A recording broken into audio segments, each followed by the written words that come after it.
Hello student, তোমরা যারা ক্যালকাটা ইউনিভার্সিটির আন্ডারে সেমিস্টার 4-এর ছাত্রছাত্রী আছো, এখন তোমাদের এডুকেশন জেনারেল অর্থাৎ শিক্ষাবিজ্ঞানের পাস কোর্সের ক্লাস আছে। আজকের ক্লাসে তোমাদের 5 নম্বরের 3টি গুরুত্বপূর্ণ প্রশ্নের উত্তর নিয়ে আলোচনা করব। প্রথম প্রশ্ন যেটা আছে, বাধামুক্ত পরিবেশ সৃষ্টিতে সমাজের ভূমিকা আলোচনা করো। এখানে কি বলা হচ্ছে দেখো, প্রত্যেক শিশুকেই তার বড় হয়ে ওঠার পথে নানা প্রতিকূল পরিস্থিতির সম্মুখীন হতে হয়। প্রতিকূল পরিবেশকে অনুকূল পরিবেশে রূপান্তরিত করার প্রক্রিয়া বিদ্যালয় এবং সমাজের সচেতন ও পরিকল্পিত প্রয়াসের ওপরে বিশেষভাবে নির্ভরশীল। অনেক রকম সমস্যা থাকার সত্ত্বেও পৃথিবীর বহু দেশে সকল বাধা অতিক্রম করে অন্তর্ভুক্তির শিক্ষার অসমর্থ শিশুদের অঙ্গীভূত করে একে সফলতার পথে এগিয়ে নিয়ে যেতে চায়। 1 নম্বর পয়েন্ট সেখানে হচ্ছে কি দেখো, মনোভাব।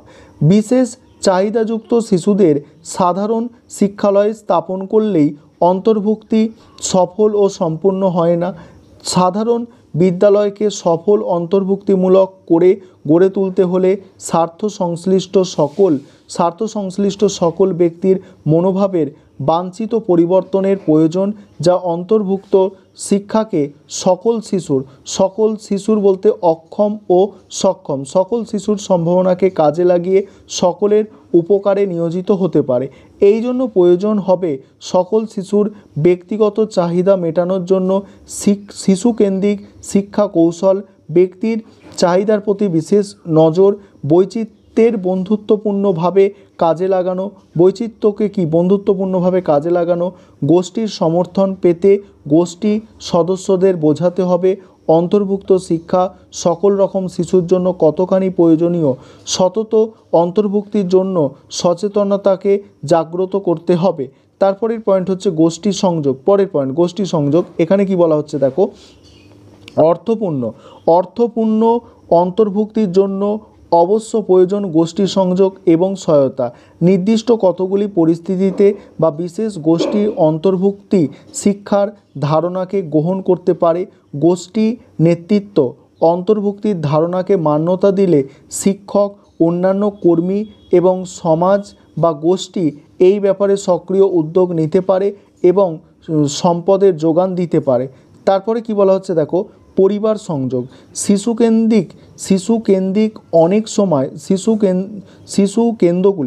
কেন্দ্রগুলি অনেক সময় যে পরিবারের শিশুরা শিক্ষা গ্রহণ করে তাদের সঙ্গে ঘনিষ্ঠ সংযোগ রক্ষা করে না। মনে রাখতে হবে, পরিবারের পিতামাতা বা অন্য সদস্যগণ যারা শিশুকে যত্ন দান করেন তাদের সঙ্গে শিক্ষাকেন্দ্রের ঘনিষ্ঠ সংযোগ শিশুদের বিশেষ চাহিদা সম্পর্কে অবহিত হওয়া যায়, যা সকল অন্তর্ভুক্তিমূলক শিক্ষার জন্য অপরিহার্য। অন্তর্ভুক্তিমূলক শিক্ষার সঠিক রূপ দিতে পরিবারের যত্ন দানকারীকে শিক্ষিত করে তোলা দরকার। তারপরে দেখো পরের পয়েন্ট, আর্থসামাজিক কারণ। আর্থিক অনগ্রসরতা সবসময় বড় বাধা নয় যদি ব্যক্তির অন্তর্ভুক্তিকরণ সম্পর্কে ইতিবাচক মনোভাব থাকে। ইতিবাচক মনোভাব, আত্মবিশ্বাস, তৎপরতা ও সচেতনতার সাহায্যে আর্থসামাজিক অনগ্রসরতাকে অতিক্রম করা সম্ভব। কুসংস্কার, অন্ধবিশ্বাস ও ভ্রান্ত ধারণা থেকে মুক্ত হওয়া সম্ভব। মূল্যায়নে কি বলা হচ্ছে দেখো, পরিশেষে বলা যায় যে অন্তর্ভুক্তিকরণ একটি আদর্শ ধারণা, উৎকৃষ্ট পদক্ষেপ যা সমাজের বোঝাস্বরূপ একগুচ্ছ শিশুকে সামাজিক সম্পর্কে রূপান্তরিত করতে পারে। শিশুর পিতামাতা সহ পরিবারের সদস্যগণ যদি শিশুকে এগিয়ে দিতে পারেন, তাদের পরিচর্যার হাত বাড়িয়ে দিতে পারেন, তবে শিশু সহজেই মূল স্রোতে অন্তর্ভুক্ত হতে পারে। এটা ছিল তোমাদের প্রথম প্রশ্ন। এবার তৃতীয় প্রশ্ন দেখো।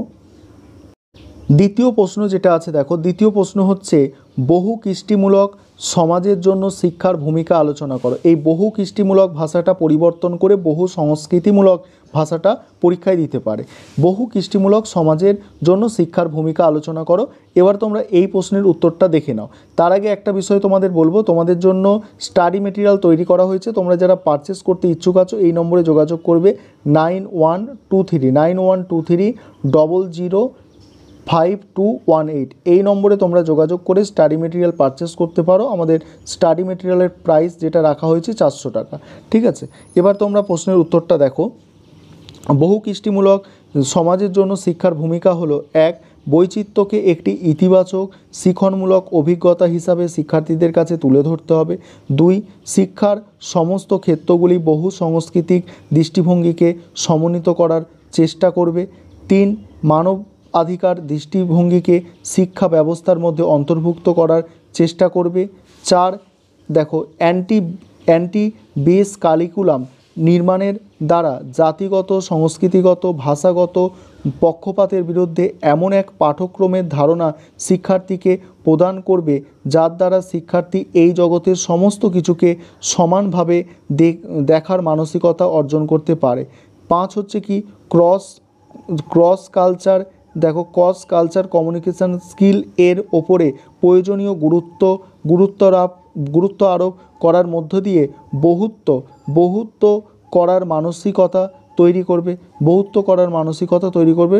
তারপরে কি হচ্ছে দেখো 6 নম্বর পয়েন্ট, বিভিন্ন পলিসি, তারপরে কোড অফ কন্ডাক্ট প্রভৃতি বিষয়ের ওপর যুক্তিগ্রাহ্য আলোচনার ক্ষেত্র নির্মাণের দ্বারা এখানে শিক্ষক ও শিক্ষার্থীরা খোলা মনে পরস্পরের সঙ্গে আলোচনা করতে পারবে। 7. শিক্ষার্থীদের মধ্যে নাগরিকতা বোধের উন্মেষ ঘটিয়ে গণতান্ত্রিক চেতনা নির্মাণ করে বিশ্ব মানবাধিকার ধারণাকে স্পষ্ট করে তুলবে। 8. শিক্ষাক্ষেত্রে বিভিন্ন ধরনের ডিসকোর্স এর আলোচনার মধ্যে দিয়ে সেগুলির প্রেক্ষিত সম্পর্কে শিক্ষার্থীদের সচেতন করে তুলবে। 9. তাও কী বলা হচ্ছে দেখো, পার্থক্য থাকার সত্ত্বেও একে অন্যকে স্বীকার করার, গ্রহণ করার মানসিকতা নির্মাণের মধ্যে দিয়ে শিক্ষার্থীকে সচেতন করে তুলবে। 10. জাতি, ধর্ম, বর্ণ সম্পর্কে নিয়মিত বিভিন্ন সেমিনার, ওয়ার্কশপ আয়োজনের দ্বারা এই জাতীয় চেতনার বিকাশ সাধন করবে। এবার 3 নম্বর প্রশ্নের উত্তর দেখো। এবারে তোমরা 3 নম্বর প্রশ্নের উত্তর দেখে নাও আজকের ক্লাসের। 3 নম্বর প্রশ্নটা আছে সামাজিক অন্তর্ভুক্তিতে শিক্ষার ভূমিকা আলোচনা করো। 1 নম্বর পয়েন্ট এখানে হচ্ছে দেখো সাম্য প্রতিষ্ঠায় কী হচ্ছে দেখো, সমাজ জীবনের সাম্য প্রতিষ্ঠায় অন্তর্ভুক্তিমূলক শিক্ষার অনেকখানি গুরুত্ব আছে। 2 হচ্ছে সামাজিক জীবনযাপনের সুবিধা। অন্তর্ভুক্তিমূলক শিক্ষা ব্যক্তিকে শিক্ষায় সমসুযোগ, মানবাধিকার, আত্মনির্ভরতা, সামাজিক জীবনযাপনে অংশগ্রহণে সাহায্য করে, যা সমাজকে এগিয়ে নিয়ে যেতে সাহায্য করে। 3. মৌলিক অধিকার প্রতিষ্ঠা। ভারতীয় সংবিধানে যে মৌলিক অধিকারের কথা উল্লেখ করা হয়েছে, অন্তর্ভুক্তিমূলক শিক্ষা সেই অধিকারকে প্রতিষ্ঠা করে। 4 কি বলা হচ্ছে দেখো, 4 হচ্ছে সামাজিক ব্যবধান দূরীকরণ। অন্তর্ভুক্তিমূলক শিক্ষা বিশেষ চাহিদা সম্পন্ন শিশুর প্রতি সেইভাবে যত্নশীল হয় যেমনটা আর অন্য শিশুদের ক্ষেত্রে সামাজিক ব্যবধান দূর করতে, ব্যক্তিগত পার্থক্যকে স্বীকৃতি দিতে, পছন্দ এবং অপছন্দের অধিকারকে স্বীকৃতি দিতে এই শিক্ষার জুড়ি মেলা ভার। তারপর দেখো মানসিকতার পরিবর্তনের সহায়তা। সমাজ জীবনে অন্তর্ভুক্তিমূলক শিক্ষা শিক্ষার্থীর, অভিভাবক, পাড়া প্রতিবেশীর মানসিকতা পরিবর্তনেও সাহায্য করে। তারপরে কি বলা হচ্ছে দেখো, ব্যক্তিগত প্রবণতার প্রতি গুরুত্ব আরোপ। এই পয়েন্টে কি বলা হচ্ছে দেখো, অন্তর্ভুক্তিমূলক শিক্ষা ব্যক্তির প্রবণতা অনুযায়ী কার্যকর হয়। এক্ষেত্রে শিক্ষার্থীর ইচ্ছা অনিচ্ছার গুরুত্ব অপরিসীম। পরের পয়েন্ট কি বলা হচ্ছে দেখো, বহুত্ববাদ জাতীয় ঐক্য রক্ষায় এই শিক্ষা সরাসরি ভূমিকা গ্রহণ করে। তারপরের পয়েন্ট কী আছে দেখো, পরের পয়েন্ট আছে সমাজের মূলধারার সঙ্গে সংযোগ সাধন। অন্তর্ভুক্তিমূলক শিক্ষা সমাজের প্রত্যেক ব্যক্তিকে গুরুত্বপূর্ণ বলে মনে করে, ফলে এই শিক্ষা ব্যবস্থায় প্রশিক্ষণের মাধ্যমে শিক্ষার্থীরা সমাজের মূলধারার সঙ্গে সংশ্লিষ্ট হতে পারে। তারপর দেখো 9 নম্বর পয়েন্ট, শেষ পয়েন্ট, দার্শনিক অভিপ্রায়ের সংহতিকরণ। আন্তর্জাতিক ডেলর কমিশনের রিপোর্টে শিক্ষার যে 4টি স্তম্ভের কথা বলা হয়েছে, অন্তর্ভুক্তিমূলক শিক্ষা সেই দার্শনিক অভিপ্রায়কে আরও সংহত করে। এই ছিল তোমাদের আজকের ক্লাস।